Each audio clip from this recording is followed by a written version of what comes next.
With Governor Walz's selection as vice president on the Harris ticket, our region has become heavily involved in the presidential election.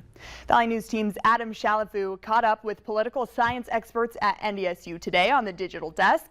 He joins us live tonight in studio. Adam.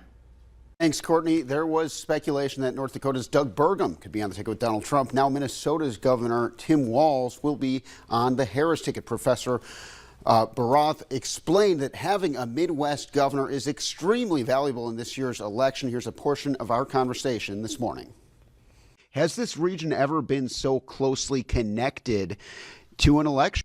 No, and it's kind of fascinating because, I mean, if this demonstrates anything, having a Midwestern governor on your ticket, well, it's worth its weight in gold, particularly if in a very narrow, very difficult to predict election like this one.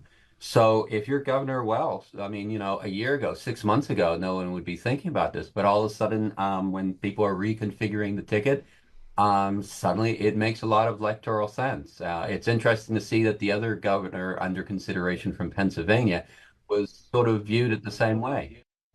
To watch the full interview with Dr. Barath, visit our Facebook, YouTube, or website.